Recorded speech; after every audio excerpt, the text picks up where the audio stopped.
विश्व के सभी मेरे साथियों को राजरत्न अम्बेडकर की ओर से जय भीम, नमो बुद्धाय।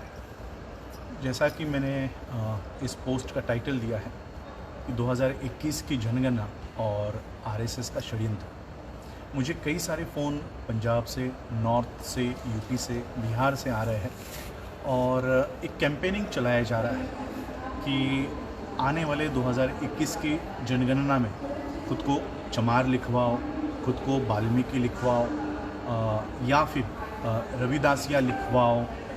इस तरह से अलग अलग कैंपेनिंग इन पार्ट्स में चल रही है और मैंने बहुत पहले ही कहा था कि जैसे जैसे जनगणना का दौर नज़दीक आएगा, पीरियड नज़दीक आएगा, इस तरह का षड्यंत्र, इस तरह का प्रचार शुरू हो जाएगा। और हम देख रहे हैं कि जुलाई महीने में 2020 के जुलाई महीने में है, 5 महीने और 2021 को है और इन 5 महीनों के बाद जनगणना शुरू हो जाएगी। ये जनगणना क्या है? हर 10 साल में भारत के लोगों की गणना की जाती है। इसका एनआरसी से, एनपीआर से कोई कनेक्शन नहीं है। ये जो जनगणना हो रही है, ये भारत में कितने लोग रहते हैं और उनकी धर्म क्या है, वो सारी इन्फॉर्मेशन ली जाती है। मैं पंजाब के लोगों को, ख़ास करके चंडीगढ़ पंजाब के लोगों को एक इन्फॉर्मेशन देना चाहता हूँ। साउथ में, कर्नाटक के भाग में एक बहुत बड़ा सधन वर्ग है, सधन, जो पैसों से काफ़ी तगड़ा है, ताकतवर है। ऐसा सधन वर्ग पिछले 10 से 15 सालों से वो रास्तों के ऊपर लड़ रहा है कि हम हिंदू नहीं हैं, हम लिंगायत है और हमारी गणना हिंदुओं में ना की जाए। ऐसा सधन वर्ग जो बिजनेस क्लास है, जो बसवेश्वर, महात्मा बसवेश्वर को मानता है, उनके सिद्धांतों को मानता है। 10वीं सदी में महात्मा बसवेश्वर जी ने वो क्रांति की थी इंसानियत की, जिस तरह से गुरु रविदास जी ने क्रांति की, गुरु नानक जी ने क्रांति की। साउथ में महात्मा बसवेश्वर उन्हीं के समान वहाँ पर माने जाते हैं और महात्मा बसवेश्वर जी के जो फॉलोअर्स हैं वो अपने आप को लिंगायत कहते हैं। और ये लिंगायत समाज पिछले 10 से 15 सालों से लिंगायत धर्म को मान्यता मिले इसलिए आंदोलन कर रहा है। राहुल गांधी की सरकार वहाँ पर थी। सरकार में आने से पहले राहुल गांधी ने खुद ये प्रॉमिस किया था कि हमारी सरकार कर्नाटक में आते ही हम लिंगायत धर्म को मान्यता दे देंगे, लेकिन अभी तक उनको मान्यता नहीं मिली। ये बात मैं इसलिए कह रहा हूँ कि आज एक नया कैंपेनिंग चलाया जा रहा है कि अपने आप को रविदासिया लिखो, अपने आप को वाल्मीकि लिखो, सोचो। और एक कैंपेन है कि अपने आप को आद धर्म में लिखवाओ, जहाँ पर सदन वर्ग, बिजनेस क्लास के ये लोग अपने धर्म को अलग से मान्यता अब तक नहीं दे पाए हैं। क्या रविदासिया कम्युनिटी के लोगों ने रविदासिया धर्म को अलग से मान्यता हासिल की है? तो आज जो लोग खुद को रविदासिया लिखवाएंगे, खुद को वाल्मीकि लिखवाएंगे, खुद को आद धर्म में लिखवाएंगे, ये सभी लोग एनपीआर में हिंदू गिने जाएंगे। इन सभी लोगों की गणना हिंदू हो जाएगी।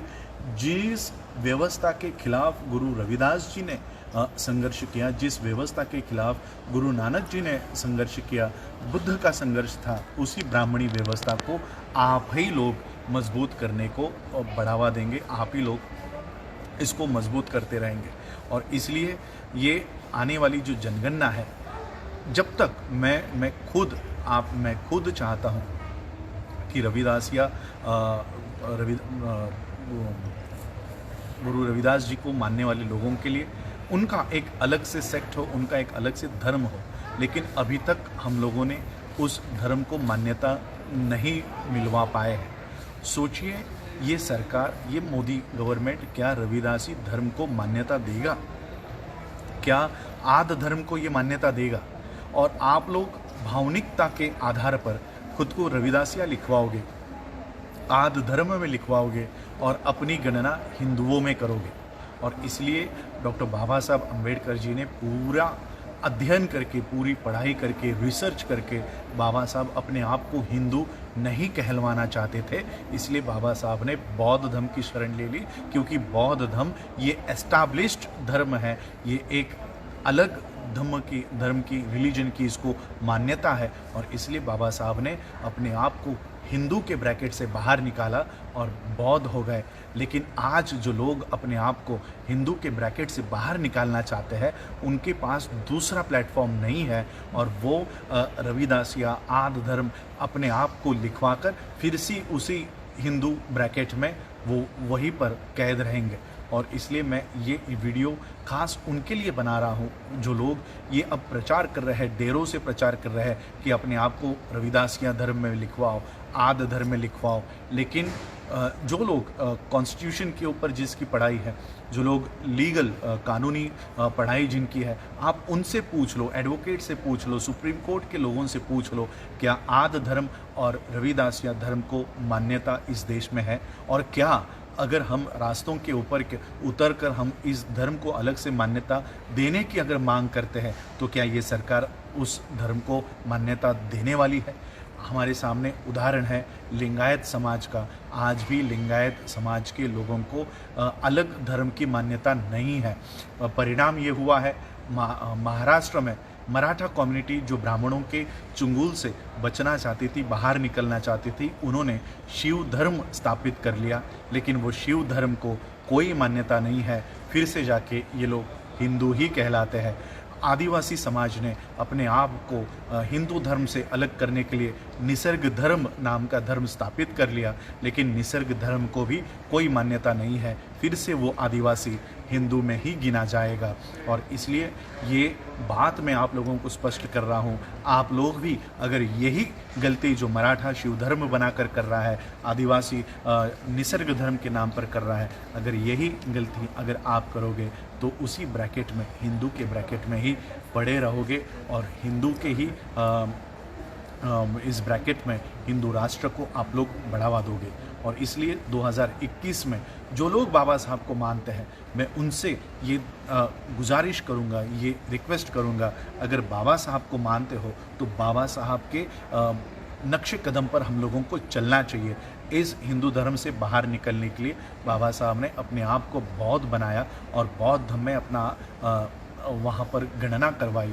और इसलिए आज आप लोगों के पास अलग प्लेटफॉर्म नहीं है, और इसलिए अलग प्लेटफॉर्म नहीं है, इसलिए हिंदुओं की संख्या को बढ़ावा देने के बजाय ये धर्म जो है ये छोड़कर हमको बाबा साहब के पद पर चलना चाहिए।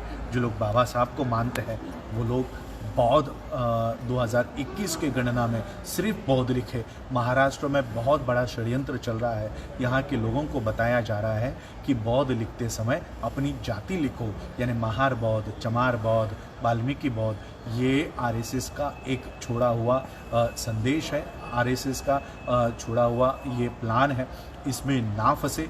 बौद्धों में कोई जाति नहीं आती, कोई उपजाति नहीं आती, बौद्धों में महार नहीं आते, बौद्धों में चमार नहीं आते, बौद्ध सिर्फ बौद्ध होते हैं। और इसलिए ये महाराष्ट्र में चल रहा षड्यंत्र, पंजाब में चल रहा षड्यंत्र, तेलंगाना आंध्रा में चल रहा षड्यंत्र हम लोगों को उखाड़ फेंकना है।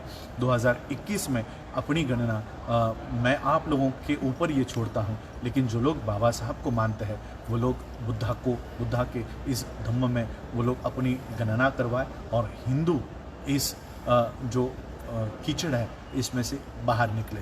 इसीलिए आज मैं आपके सामने लाइव आया हूँ। आज आप लोगों ने मुझे सुना, उसके लिए आभार। जाते जाते और एक बात कहना चाहता हूँ, 2-3 दिन मैं अभी वीडियोस शायद बुद्धानिज़ धम्मा के ऊपर ना बना पाऊँ, क्योंकि मैं थोड़ा बाहर जा रहा हूँ। तो 2-3 दिन के बाद फिर से बुद्धानिज़ धम्मा की सीरीज़ शुरू हो जाएगी। आप लोगों ने मुझे सुना, उसके लिए आप सभी लोगों का आभार, धन्यवाद। जय भीम, जय भारत, जय बुद्ध।